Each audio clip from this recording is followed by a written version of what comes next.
अद्य गुरुवासरः अथवा बृहस्पतिवासरः ज्येष्ठ शुद्ध त्रयोदशी चतुर्दशी च दिनांक 20 जून 2024 भावप्रकाश निघंटु कर्मरत शंखं चक्रं जलौकान् चारुदोर्भिश्चतुर्भिः सूक्ष्मस्वच्छातिरुद्यांशुकपरिविलसन् मौलिमम्भोजनेत्रं कालाम्भोदोज्ज्वलाङ्गं कटितटविलसच्चारुपीताम्बराढ्यं वन्दे धन्वन्तरिं तन्निखिलगदवनप्रौढदावाग्निलीलम् प्रौढदावाग्निलीलं ब्रह्मणो हि समारब्धाम् आत्रेयाद्येषु पूजिताम् अस्मदाचार्यपर्यन्तां वन्दे गुरुपरम्पराम् आयुर्वेदरतं वन्दे माधवाख्यं महागुरुम्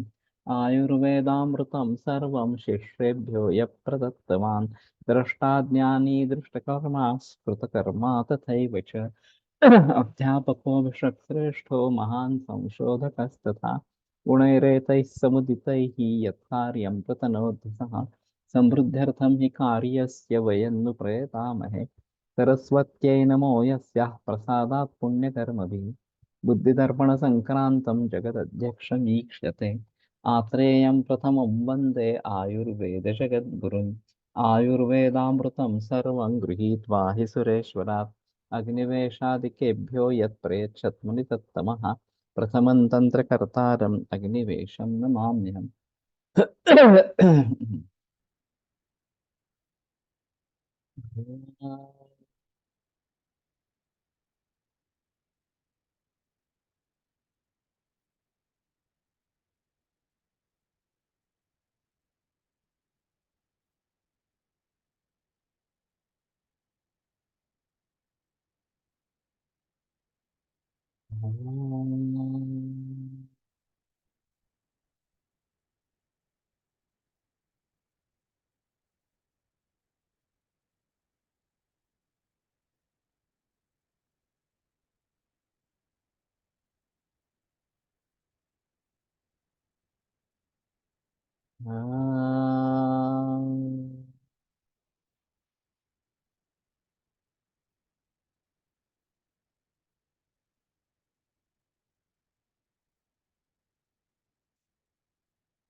ओम शांति शांति शांति।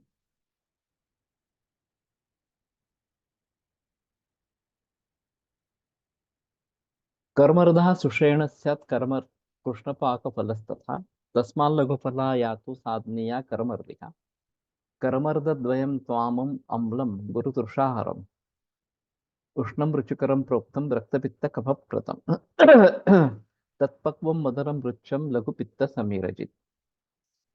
तो एक बड़ा और छोटा इस प्रकार का कर्मर्द का रहता है। कर्मर्द यानी कि करवंद जो आसानी से उपलब्ध होता है।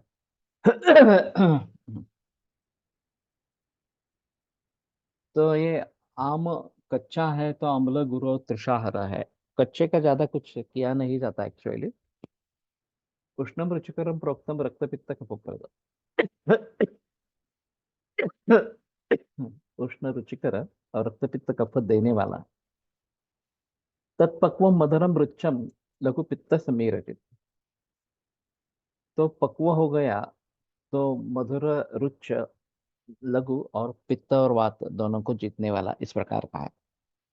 तो इन्हीं का प्रचलन है। पूर्णतः नैसर्गिक इस प्रकार का है। कंटक होते हैं इसके और कोकण में आसानी से आता है। तो इसका काफी मात्रा में प्रयोग किया जा सकता है। मैंने फेंसिंग के लिए इसका प्रयोग किया था लेकिन वो उतने बड़े पैमाने पर नहीं हो सका।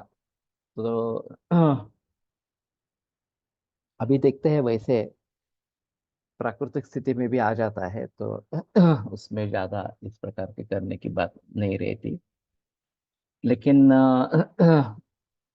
एक अच्छा इस प्रकार का रहेगा। कर्मर्द शायद द्वापड़ की किताब में नहीं होगा। एक बार देख लो।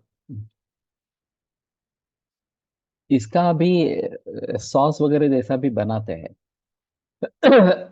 प्रियालस्तु खरकश खरस्कंदश चारो बहुलवल्कलः राजानदस् राजादनस्तापसेष्टः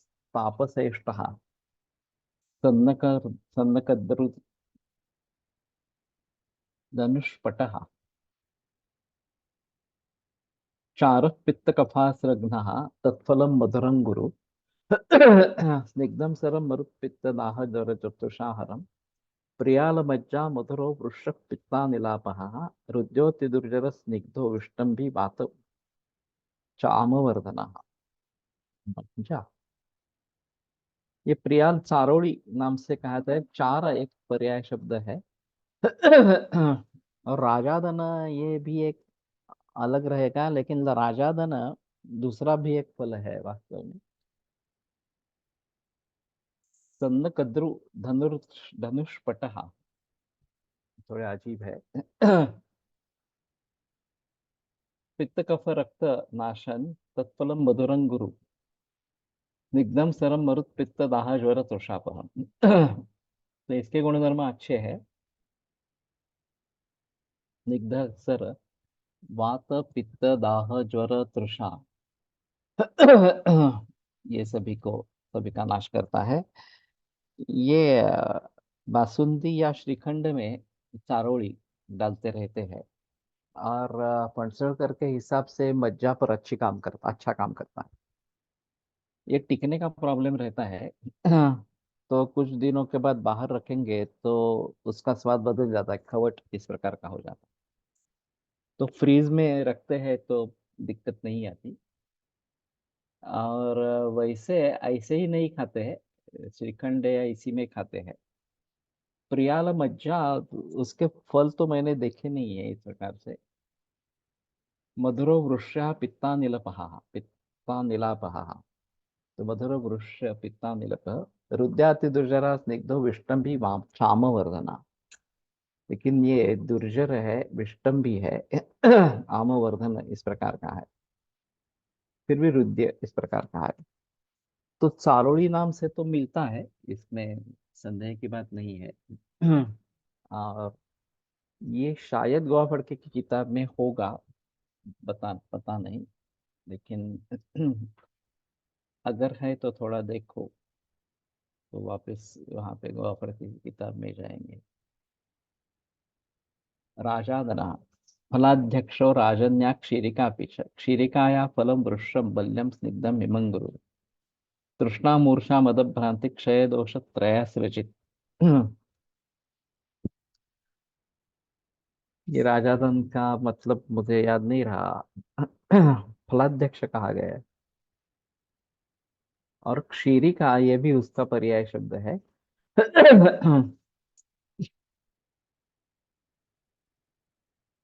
वृक्ष बल्य स्निग्ध हिम गुरु तृष्णा मूर्छा मद भ्रांति क्षय दोष त्रयासृजित। काफी अच्छे फल है। खिरनी का फल ऐसा कुछ कहते हैं। वो शायद राजाधन है, लेकिन मैंने भी देखा नहीं है एक्चुअली। लेकिन त्रिदोष शामक रक्त क्षय भ्रांति मद मूर्छा तृष्णा और वृष्य बल्य स्निग्ध।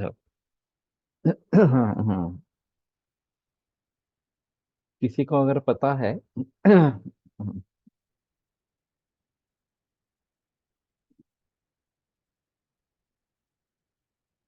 तो शेयर करें।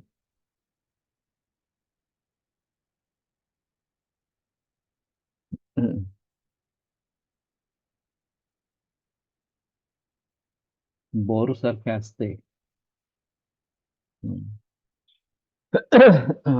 लेकिन पता नहीं है, ठीक है। विकंकत विकंकतः स्रुवा वृक्षो ग्रंथिलः स्वादुकंटकः। स्वादुकंटक एक गोक्षर का भी पर्याय है। स एव यज्ञ वृक्षश्च कंटकी व्याघ्रपादक व्याघ्रपाद विकंतक फलम पक्वम मधुरम सर्वदोषते। तो पता नहीं है विकंतक नाम से क्या है।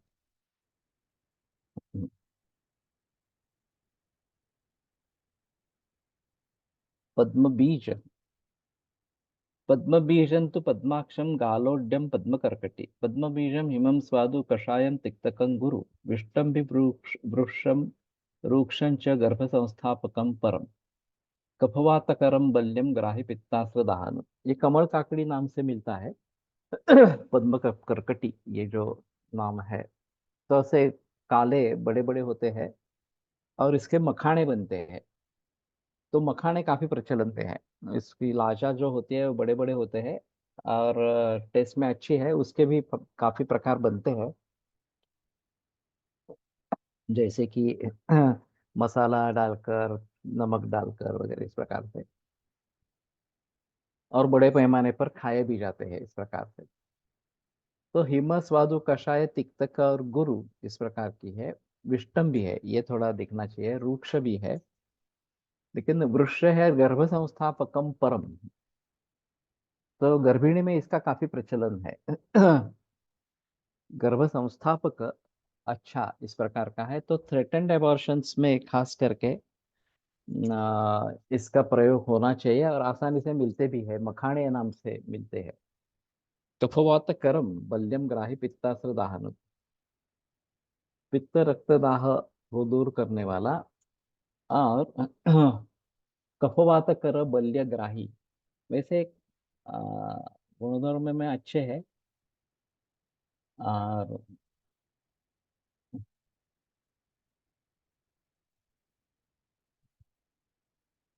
विकंतक, ओके। हाँ,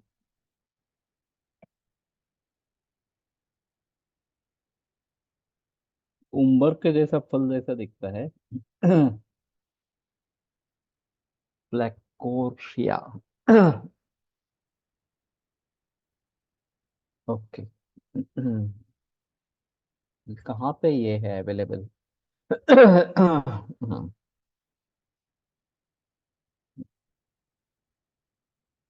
तो पद्म बीज खास करके गर्भिणियों में ज्यादा प्रयोग में ला सकते हैं, बच्चों में भी दे सकते हैं, लेकिन कफवात कर है।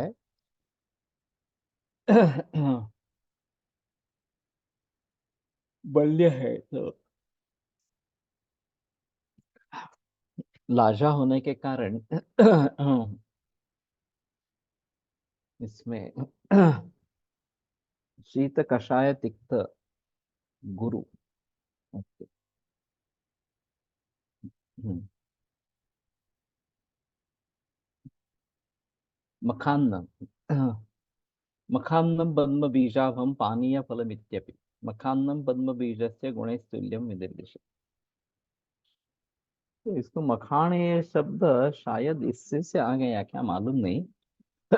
पानीय फल, पद्म बीजाभम, पानीय फल। तो ये मखान तो मालूम नहीं इस प्रकार से। मखाणा म्हणजेच लाह्या, येस, कमळ काकडीच्या लाह्या।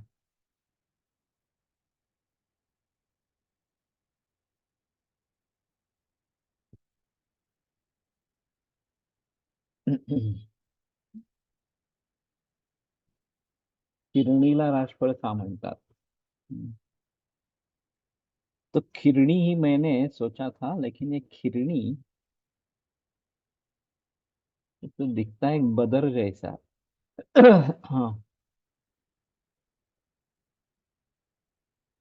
रानमेवा, ऊसासाठी आहे।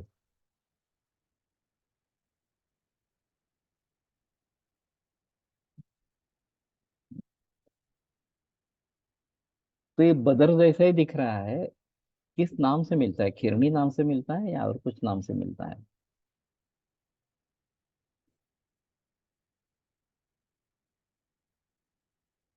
Rajadana fruit, also known as khirni, is a fruit from Manikara trees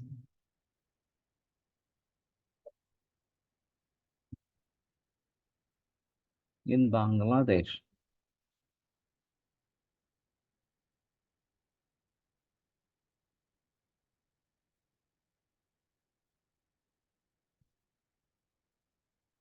Regionally, it is also known as palu, palai, Ryan, or Khirni.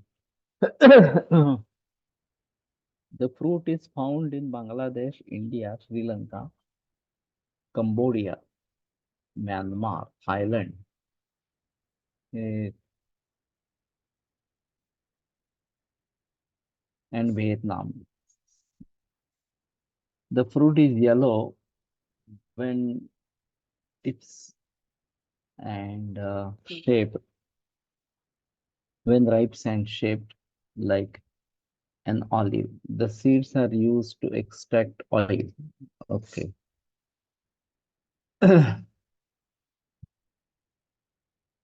It is used in Ayurvedic medicine to treat various ailments. ठीक है. मखाणा म्हणजे लाह्या, कमळ काकडीच्या लाह्या. साळीच्या लाह्या यानी लाशा, उसके गुण अलग, या उसके गुण अलग है. किडनी हे नाम के नाम से किरणी सध्या बाजारात उपलब्ध. ओके.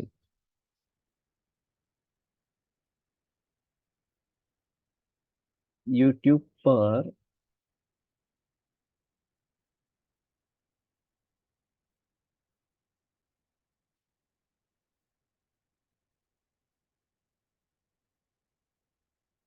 धर्मादान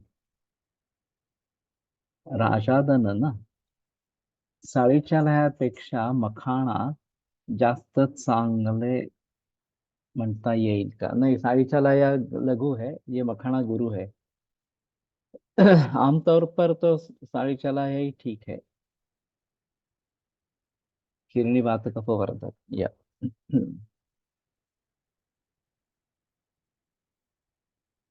चिकूचे कलम करण्यासाठी याची स्टेम वापरतात. ओके.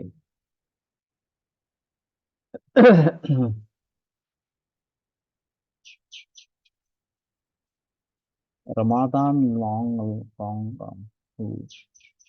साथ में मिर्चियाँ स्टॉक फोटो. तो नींबू जैसा दिखता है, लेकिन ऊपर वाला जो कवर है काफी अलग है.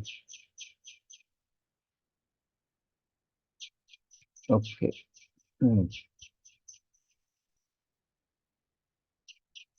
मखाना उन बच्चों में दे सकते जिन्हें चिप्स कुरकुरे आदि खाने की आदत हो, वो तो ठीक है. और ये मसाला वगैरह लगाकर भी बेचते हैं, तो पसंद रहते हैं लोगों को. शृंगाटक. रमादान और राजादान अलग अलग, बराबर. रमजान को रमादान भी कहते हैं, मालूम नहीं वहां पे यूएई में ये फ्रूट्स मिलते हैं क्या? शृंगाटकम जलफलम त्रिकोण फलम. शृंगाटकम हिमं स्वादु गुरुवृषं कषायकम. ग्राही शुक्रानिल श्लेष्म प्रदम. पित्ताश्र दाहनम. शृंगाटक यानी कि शिंगाड़ा, तो ये भी काफी प्रचलन में है. तो शीत स्वादु गुरु वृक्ष कषाय रसात्मक, ग्राही, शुक्र वात कफ देने वाला, पित्त रक्त और दाह, ये नुत है. तो इसकी लापशी जैसी बनती है, या फिर जैसे ज्वारी की उकड़ बनाते हैं, इसे शिंगाड़े के भी बनती है. अम्बिल जिसको कहते हैं ज्वारी की, उसी प्रकार की इसकी भी बनती है. अच्छे है ये. उपवास में चलता है, ट्रेडिशनल उपवास में सिंगाड़ा अलाउड है, तो इसलिए ये प्रचलन में है. तो वैसे सूरण भी उपवास में माना जाता है, रताड़े के साथ. तो वो भी एक अच्छा है, क्योंकि विशेषा दर्शताम पथ्या, ये दीपना सूरण रुच्चहा, ये इस प्रकार के सूरण के बारे में बात कही गई है. और वैसे ही शृंगाटक उपवास में चलता है, इसलिए थोड़ा बेहतर इस प्रकार का है।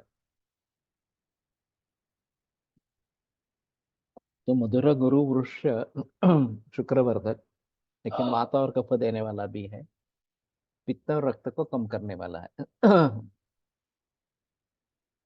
तो उस दृष्टि से उसका सेवन किया जा सकता है। कैरविणी फल, उक्तं कुमुद बीजं तु बुधे कैरविणी फलम, भवेत् कुमुदवती बीजम स्वादुरुक्षम हिमंगुरु।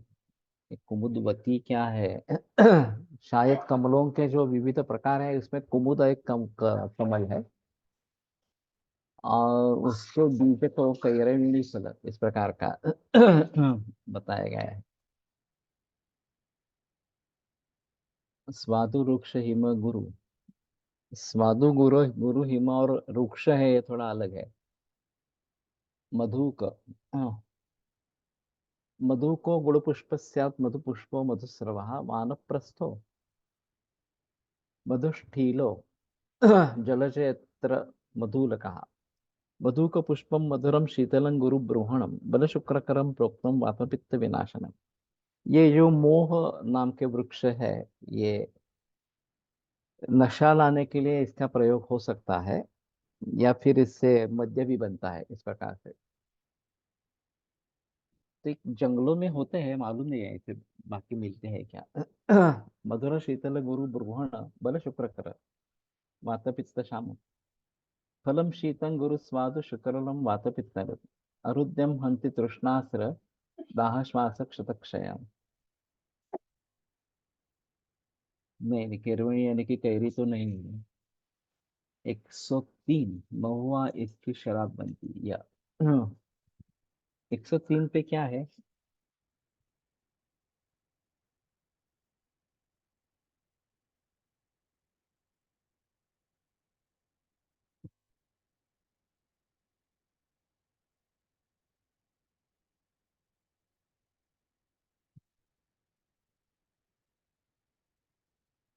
पाठा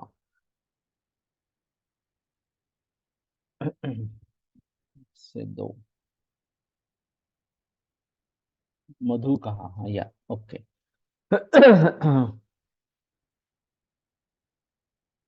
तो कल्पना वीडियो ऑन, वीडियो ऑफ करो।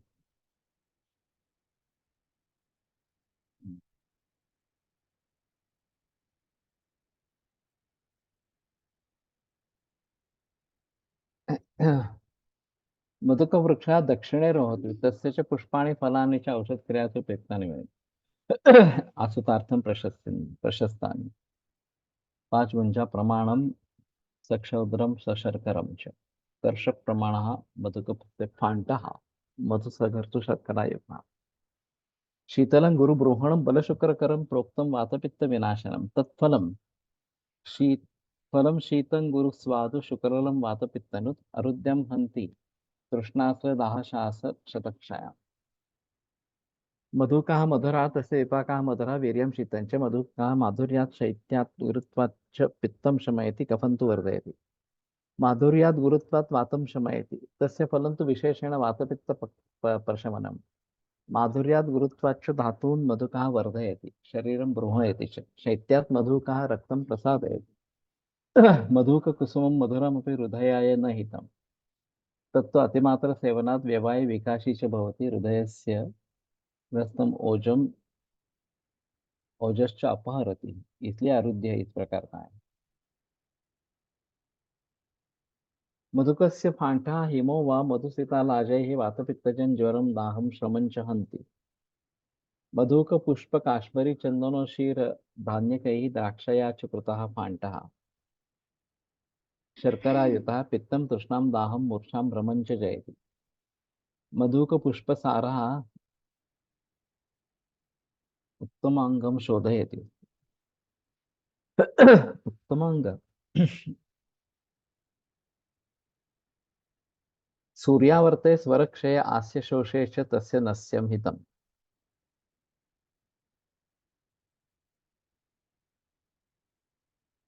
लेकिन हमें मुझे तो मालूम नहीं है मोह के पुष्प हमारे यहाँ आसानी से मिलते हैं या उसके फल आसानी से मिलते हैं।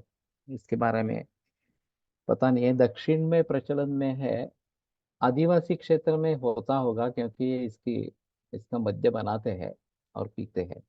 तो ये मोहासव एक प्रचलन में है। या आरुध्य है, ये बात ध्यान में रखनी पड़ेगी।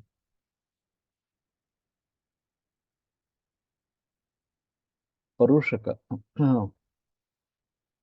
मोह पुष्प शायद धातु की पुष्प की तरह संधान में प्रयोग होता होता है, संधान में प्रयोग होता है।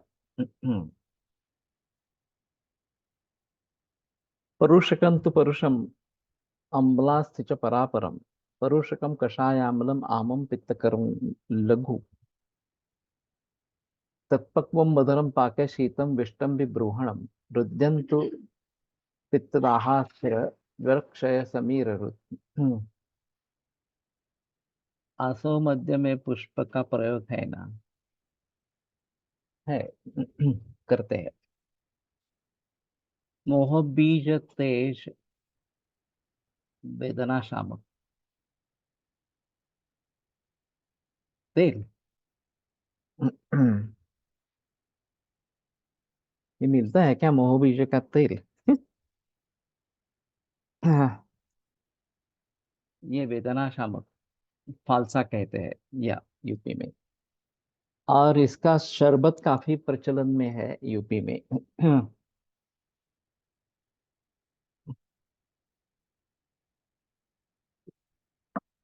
तो आम जो है वो कषाय अम्ल पित्तकर लघु, और मधु पक्व होने पर मधुर विपाक शीत विष्टम भी ब्रूहण रुद्य, और पित्तदाह असर जो क्षय समीर लेकिन अभी इसका तो पता नहीं है।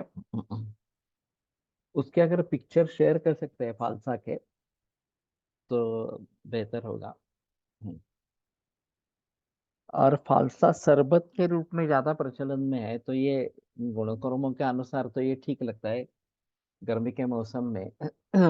ये दाह पित्त ये सब कम करने वाला इस प्रकार का है। तो परुष का अच्छा है, गोवा फड़के की किताब में हो सकता है। परुषकम, परुषकम वराद्राक्षा कटफलम कतकात् फलम राजावम दाड़िमम शाखम तृणमूत्रामय वातजित, इस प्रकार का तृणमूत्रामय में प्रयोग आया है। परुषकादि लेह अवेलेबल। ओके।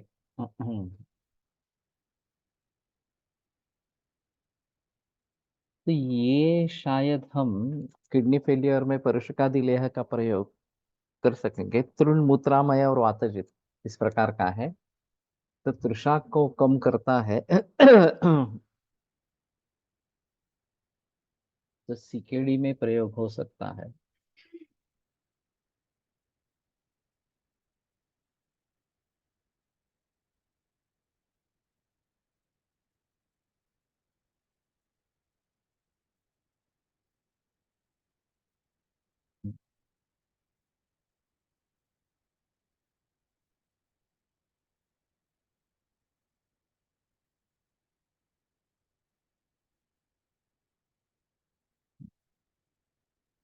ये उत्तर प्रदेश में ज्यादा प्रचलन में है क्या? गंभारी का, गंभारी अलग है। काश्मीरी फल जो है वो गंभारी है। ये अलग है। हाँ।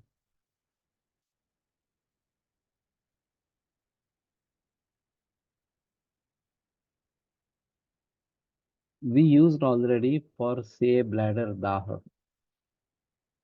ओके। पुरुष का दी लेह तुम बात कर रहे हो। मधु को इजीली अवेलेबल, मेरे पास बहुत प्लांट अवेलेबल।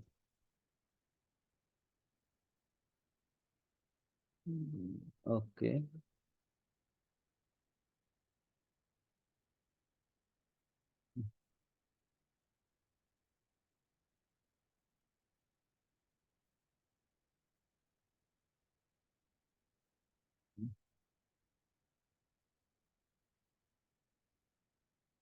मोह, तन्यजनन एंड शुक्र दुर्बलता।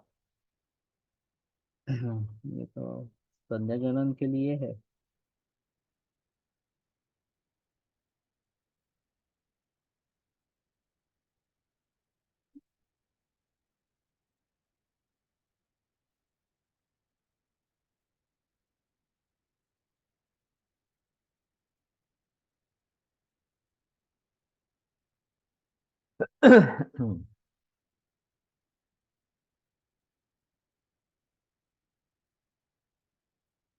किसका है?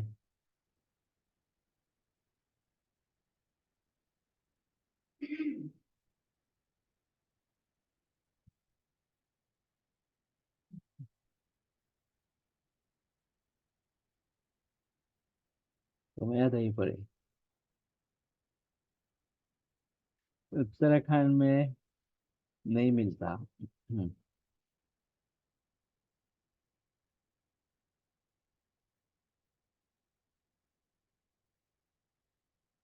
बाप रे, लोग इतने इतने डाल रहे हैं।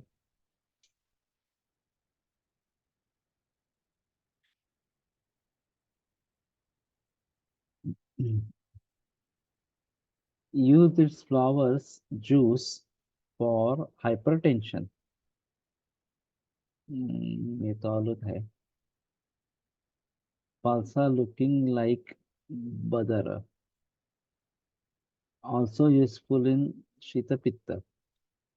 ओके। तो परुषकादि लेह तो इजीली अवेलेबल है, तो वो यूज कर सकते हैं। और फालसा शरबत का शायद प्रचलन होना है, तो ज्यादा अच्छा इस प्रकार का रहेगा।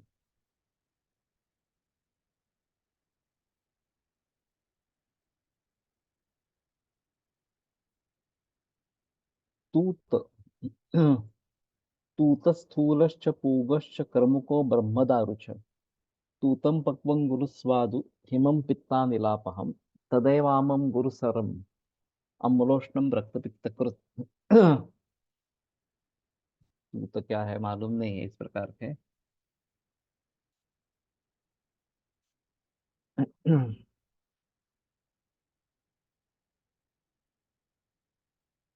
फालसा फल काढ़ा गंडूस इन मुख रोग गल रोग।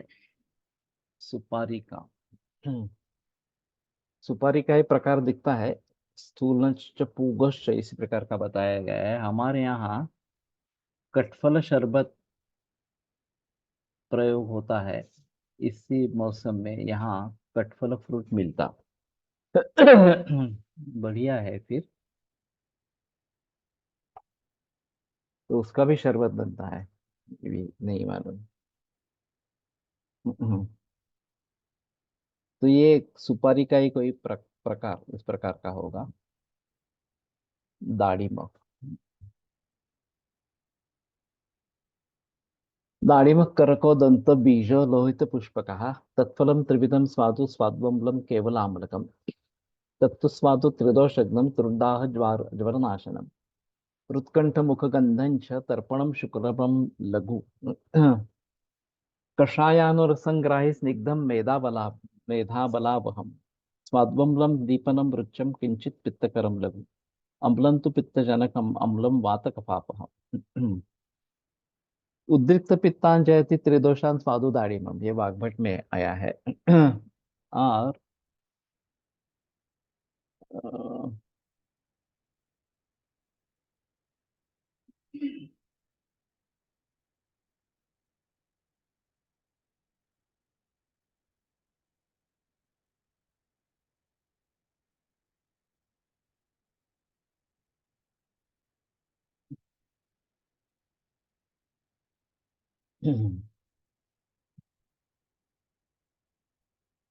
Southern China, western. इससे फालसा के ही है क्या? मिरी का।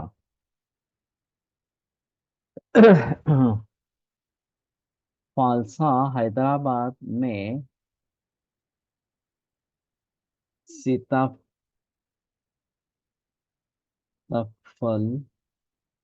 मंडी में मिलता है इन मंथ ऑफ मई। कटफल है ये। मैंने भी कटफल को देखा नहीं था एक्चुअली। मई में मिलता।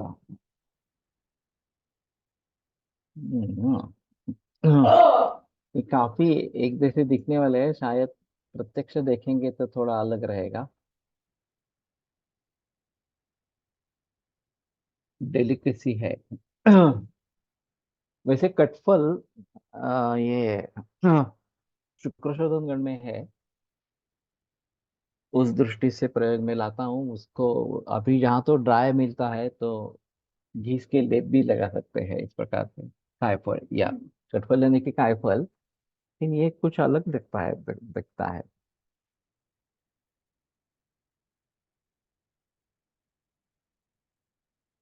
तूती शहतूल मालबेरीज। मलबेरीज ये फ्रूट है। हम्म।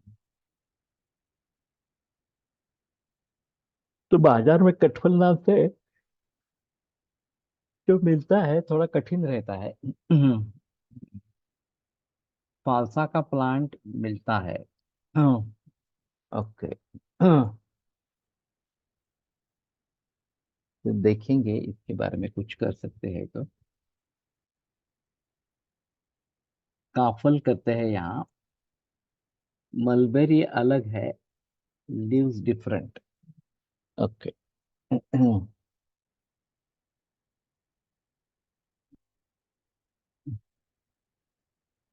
तो दाड़िम तो गौफर की किताब में होगा ही। एक बार देखो नंबर कितना है। तो स्वादु स्वाद्वमल और केवल आम्ल ऐसे तीन प्रकार की वैरायटी दाड़िम में रहती है। स्वादु जो है वह त्रिदोष त्रुद्वाह ज्वर नाशन है। त्रुद्दाह ज्वर इनका नाश करने वाला। रुत्कंठ मुखम गंधंच। मुखगंध के बारे में पहली बार आया है रेफरेंस शायद।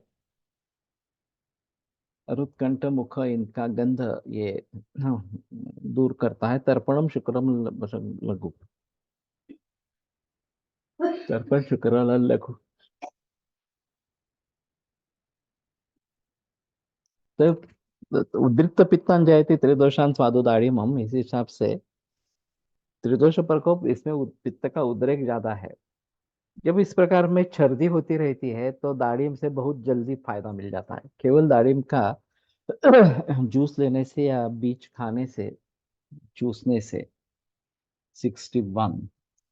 ओके। ये इसमें अच्छा फल मिलता है। कषायन रसन ग्राही स्निग्धम मेधावलावहम। मेधावर।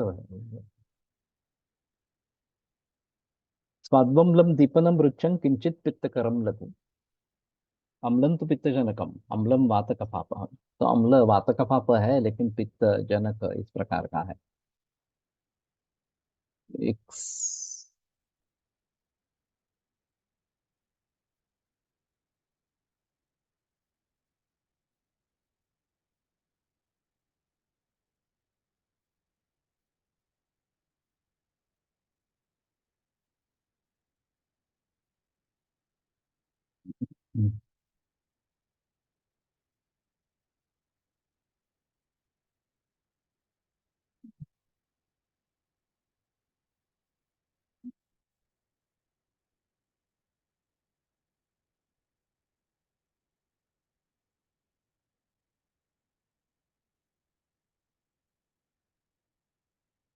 हम्म।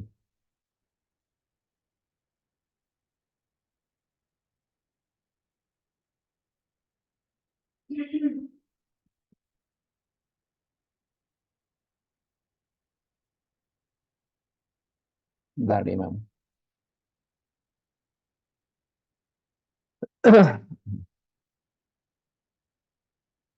दाढ़ी में फलस्य स्वरसः।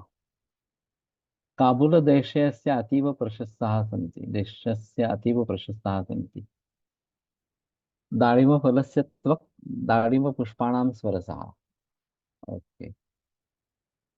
फलं सम्पूर्णं दाळिमवृक्षस्य मूलस्य त्वक्। दाळिमपुटपाकः दाळिमावलेहः दाळिमादिघृतम्।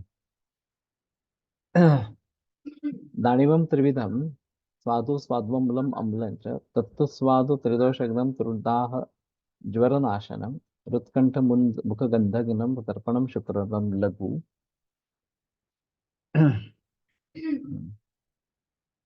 साल काढ़ा गंडूस इन मुखपाक।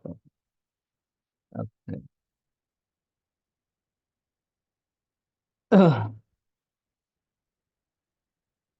छर्द निग्रहणम रुद्यम श्रमहरंश। तो छर्द निग्रहण गण में ही आया है, रुद्य और श्रमहर इति चरकः। अम्लस्य रसस्य दाडिमो अपवादः मधुरं दाडिमं त्रीन् दोषान् जयति प्रभावात् तस्य च प्राधान्येन उपयोगः। अम्लं दाडिम्नं न पित्तं करोति न च पित्तं शमयति वातकफं च तत्हन्ति। यत् दाडिमं रूक्षम् अम्लं च तत् पित्तं वातं च प्रकोपयति मधुरम् अम्लं च स्निग्धं लघुग्राहि हृद्यं रोचनं दीपनं च। दाडिमम् अम्लत्वात् मुखं क्षालयति मुखशोधनात् भक्ते रुचिं जनयति तथा च दाडिमस्वरसस्य संस्कारेण अन्नम अधिकम रोचते। तो दाढ़ीमाष्ट का चूर्ण काफी प्रचलन में है, ये रुचि निर्माण के लिए अच्छा इस प्रकार का है। दीपनम अम्लरसत्वा दाढ़िमम अग्निम दीपयति। तो अग्नि का दीपन इस प्रकार का करता है। वैसे दाढ़ीमादी घृत काफी प्रचलन में है, प्रख्यात है। खाना दूध क्यों नहीं तो कर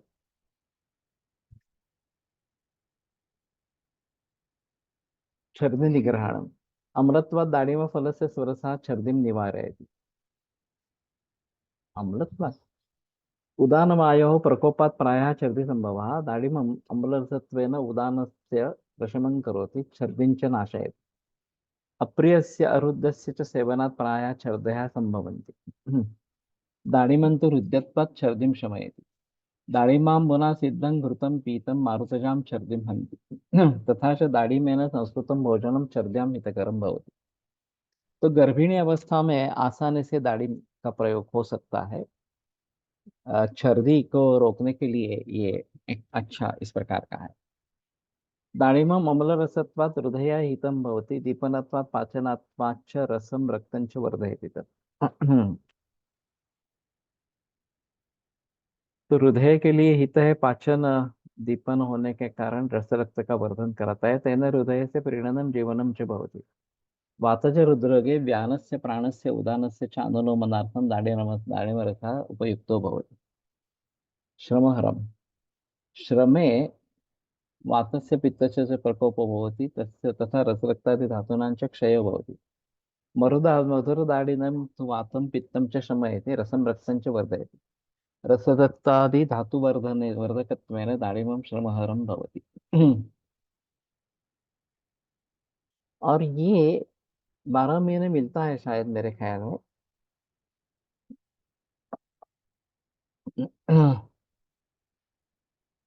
उदान वायु, ये यहाँ पे इन्होंने तो किया है उदान वायु के लिए। लेकिन मधुर का मैंने प्रयोग किया है, मधुर दारिम का चर्दी निग्रहण के लिए। और गर्भिणियों में ये जरूर इस प्रकार से काम में ला सकते हैं, ये ज्यादा बेहतर इस प्रकार का होता है। और आमलक और दाढ़िम ये दोनों अम्ल रसात्मक होने के बावजूद भी, आमलक तो बहुत ही अम्ल रसात्मक है, पित्त का शमन करते हैं, ये इसकी खासियत इस प्रकार की रहेगी। ज्वरे रोचकत्वात् हृद्यत्वात् पाचनत्वात् च दाडिमस्य उपयोगः। प्रायोमूलं द्रव्यं पित्त वर्धयति अतः पित्तवर्धकद्रव्याणां ज्वरे निषेधः। किन्तु दाडिमस्य अपवादः तत् ज्वरोत्पादकेन दोषेण यदा ज्वरे यदा रक्तस्य क्षयो भवति तदा अम्लरसस्य प्रार्थना सञ्जायते। तत्र दाडिमरससंयुक्तां पेया संयुक्ता पेया हितकरा। अम्लाभिलाषितामेव दाडिमाम्लां समागराम। तो अम्ल दाढ़िम का स्पेसिफिकली प्रयोग अम्लाभिलाष अगर है तो दे सकते हैं। दाढ़िम अम्लत्वात् रक्तम वर्धयति। हाँ,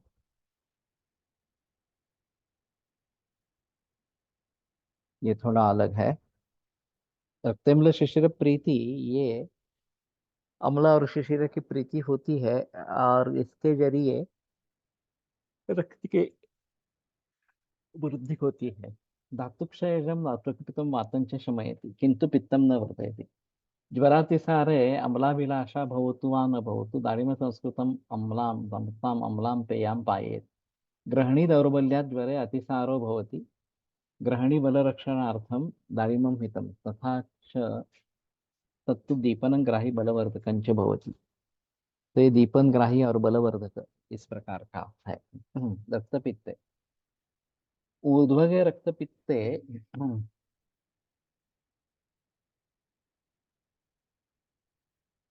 मंदाग्नीनाम् अम्लाभिलाषेणाञ्च दाडिमेन अम्लश्च मंथः प्रयोज्यः। अम्लारस स्पेसिफिक ऑन उदर वायु। अम्ल शिशु प्रीति पांडुलक्षण। हमारे घर में दाडिम है। तो ये एक ऑर्गेनिक शॉप है यहाँ पे। मिलते रहते हैं। तो उसका सीजन पर्टिकुलर है या नहीं है, ये थोड़ा देखना पड़ेगा। दाड़िमा एंड कुड़ासाल काढ़ा इन कष्टसाध्य रक्तातिसार। ओके। तो एक थोड़ा अलग ही रहेगा ये कुड़ासार इस प्रकार का।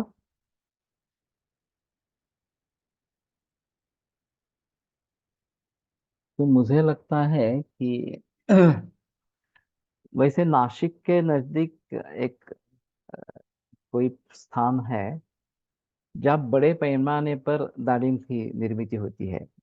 और मुझे मालूम था आयुर्वेद सेवा संघ के लोग वहां जाके बड़ी मात्रा में दाड़िम लेके आते।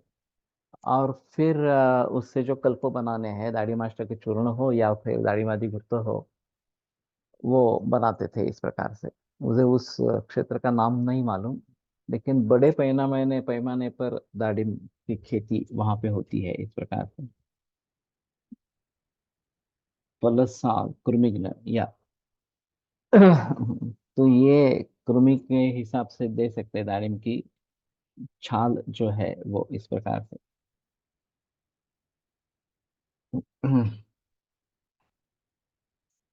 तो मंदाग्नि अम्लाभिलाषी। तो दाड़िम से अम्ल मंथ ये दे सकते हैं। अग्निदीपन रक्तवर्धन इस प्रकार से और पित्त का प्रकोप नहीं करता है। घ्राणगे रुधिरे शुद्धे सति दाड़िम परुषाणाम दाड़िम पुष्पाणाम सॉरी रसस्य नस्यम हितम दाड़िम पुष्पम कषाय रसत्वेन रक्तम स्तंभयति। ये भी एक अलग इस प्रकार का है। दाड़िम पुष्प का रस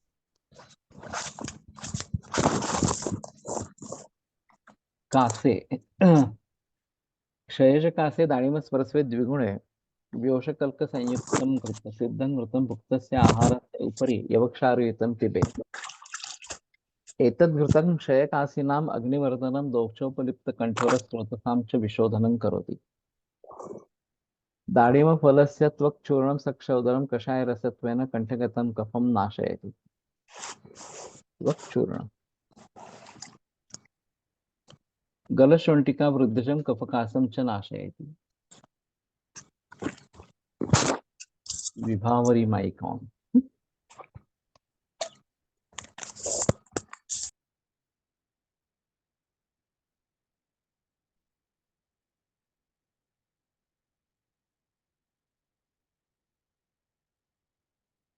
तो गलशोंठिका की वृद्धि में दाडिम फल त्वक्चूर्णं श्वासे वातजतमक श्वासे दाडिमीफलं हितं दीपनत्वात् पाचनत्वाच्च तद अम्लत्वात् वातम् अनुलोमयति तथा आत्मानमुदावर्तं च नाशयति। क्षये दाढिमेन संस्कृतम् आजं मांसरसं पिबेत् तेन रसेन पीनसादयः शाम्यन्ति। दाढिमरसो क्षयजाम् अरुचिं च नाशयति। तो संस्कृत मांसरस ये भी याद आया है इस प्रकार से। अतिसारे ग्रहण्यांचे संग्रहणानि दीपनानि पाचनानि च यानि द्रव्याणि तानि सर्वाणि अतिसारे ग्रहण्यांचे पथ्यानि भवन्ति. डाळिंबाष्टक चूर्ण तयार करण्यासाठी लागणारे डाळिंब आम्लरसात्मक पाहिजे ते वाळवून खूप कमी मात्रा मिळते. शिवाय फार कष्टाने व वेळखाऊ आहे. दूसरा काही पर्याय आहे का? लेकिन अनारदाना नाम से मिलता है दाढ़ी जो बीज शुष्क बीज जो है वो अनारदाना नाम से मिलता है. वो काफी खट्टा रहता है. आसानी से मिलता है. पुणे में तो मालूम है मिलता है इस प्रकार से. और व्यंजनों में इसका प्रयोग हो सकता है अनारदाना का इस प्रकार. तो अम्ल रसात्मक होकर भी पित्त वृद्धि न करे ऐसा अगर हम चाहते हैं तो ये अनारदाना एक अच्छा है. और उसी से अगर ये दाढ़ी का चूर्ण बनाते हैं तो ज्यादा अच्छा इस प्रकार का रहेगा.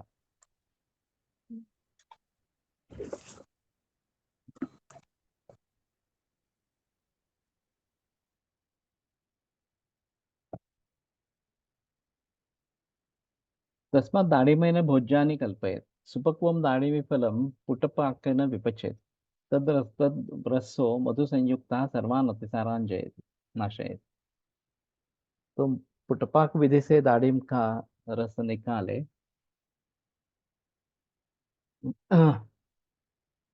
और मधु संयुक्त वो सभी अतिसार में जाति फलम अहिपैनम टंकणम गंधक जीरके एतानि समभागानि बालदाडिम बीजकैः पेषयेत्. तेन कल्केन दाडिमफलं पूरयेत्.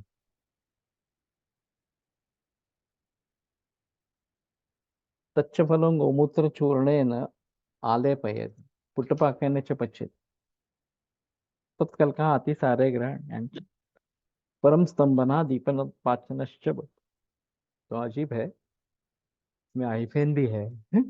जाति फल आहिफेन टंकण गंधक जीरके ताने समय में बाल दाढ़ी में बीज कहीं ही पेशे. और फिर ये दाढ़ी में फल अंदर का निकाल लेना है और फिर इसमें ये भरना है.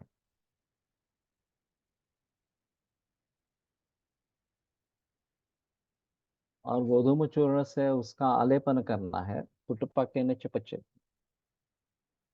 काफी अजीब है. हाँ, इन्होंने किया होगा लेकिन अतिसारे ग्रहणांच परम स्तंभना दीपन पाचनश्च होती. लवण पंचकादिभिः गुटिका दाडिम जले कृता अतिशयन पाचनी दीपनी च भवति. लवण पंचकादि.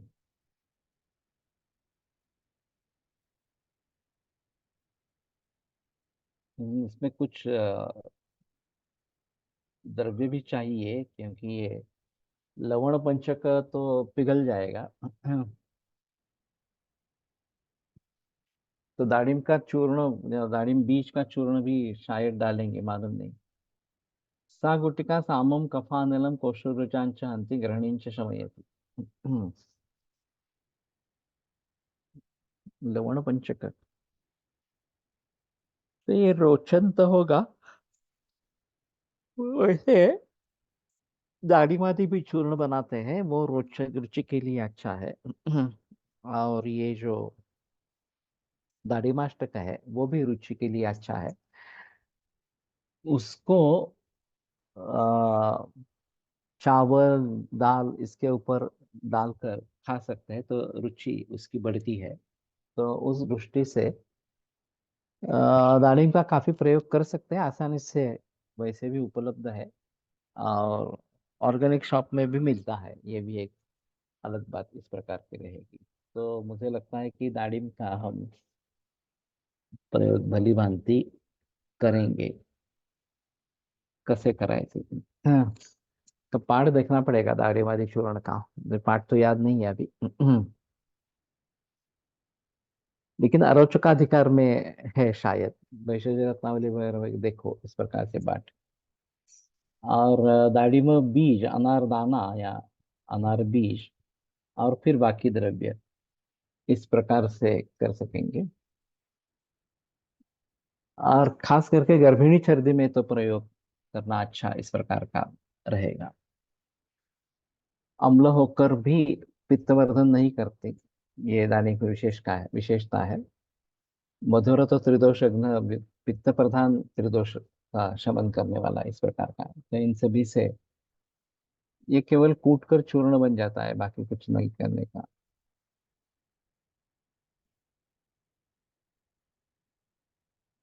बहुवार, बहुवार मालूम नहीं है। शीतस्यादुद्दालो बहुवार का शेलुश्लेष्मा तकश्चापी। श्लेष्मा तक को भोकर कैसे है, अभी मालूम नहीं है यही है या और कुछ है। पिछलो भूत वृक्ष कहा। बहुवारो विषस्फोट व्रण विसर्प कुष्ठनु मधुरस्तुवरस्तिक्त केश्यश्च कफपित्तरु फलमामन्तु इष्टं हि रूक्षं पित्तकफासवे तत्पक्वं मधुरं स्निग्धं श्लेष्मलं गुरु शीतलं गुरु।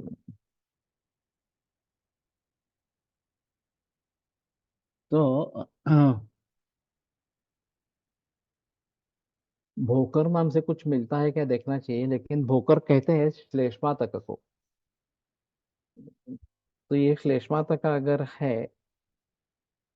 तो उसका प्रयोग हो सकता है।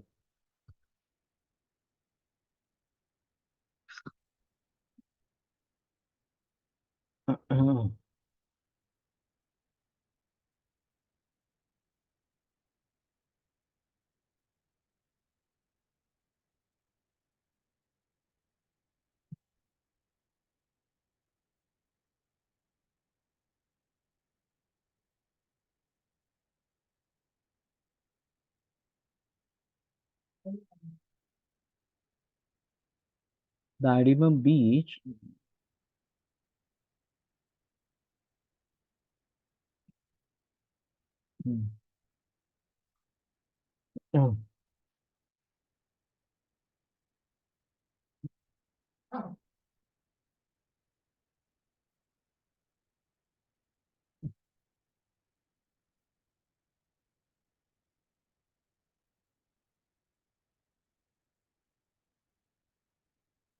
भोकर मिळते कोणाकडे?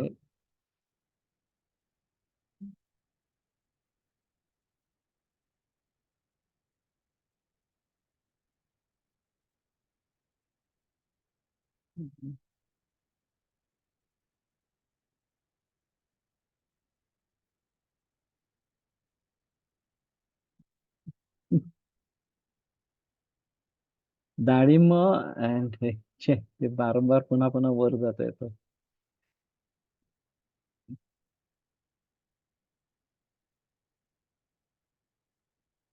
डाळिंब बीज स्वरस सिद्ध तक्र is used as दाडिमी.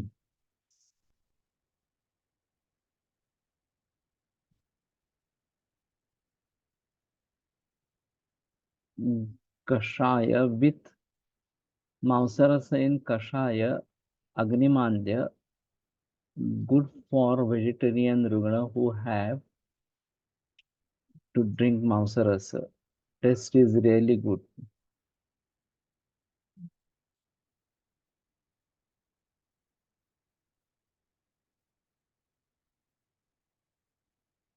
लोणचे टाकतात ये.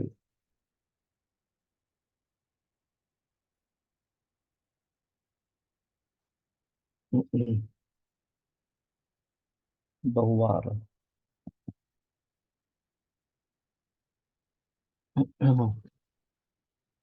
बहुकर.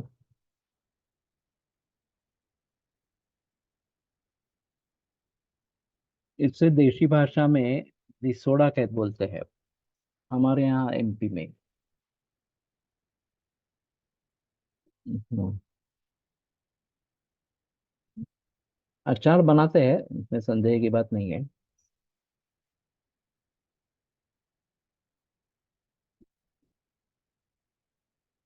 पहली में ज्योतिषमती जैसे है, लेकिन ज्योतिषमती तो अलग है.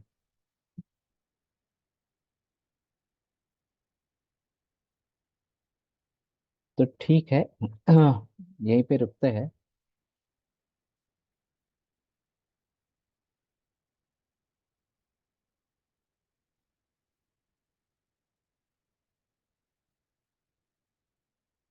कल आगे बढ़ेंगे। आयुर्वेद प्रकांड निगदित इह हि शल्यतंत्र प्रधानः शिष्येभ्यः शाश्वतोऽयं निखिल जन कृपा व्याप्त चित्तेन येन आयुर्वेदस्य वाञ्छन् पुनरपि भुवने तां च सुष्ठु प्रतिष्ठां श्रेष्ठं धन्वन्तरिं तं प्रणमति च सदा वैद्यवर्गो हि नूनम् वैद्यवर्गो हि नूनम्। सर, काही पेशंट मध्ये रक्तप्रदर शमना स्तंभक मेडिसिन देऊन ही स्टॉप होत नाही, काय विचार करावा और द्रव्य कुठली यूज करावी? मुश्किल हे है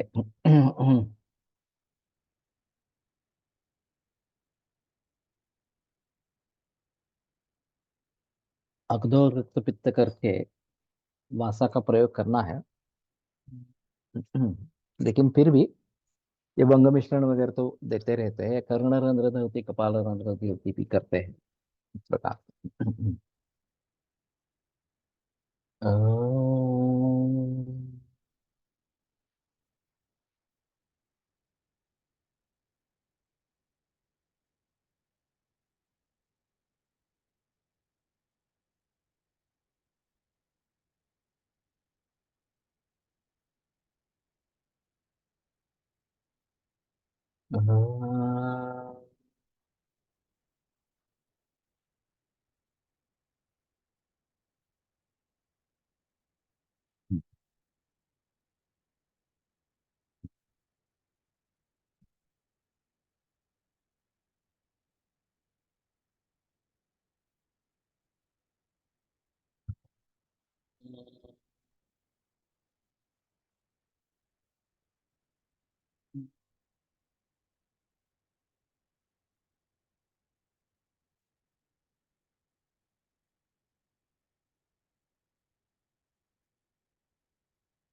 ओम शांति शांति शांति।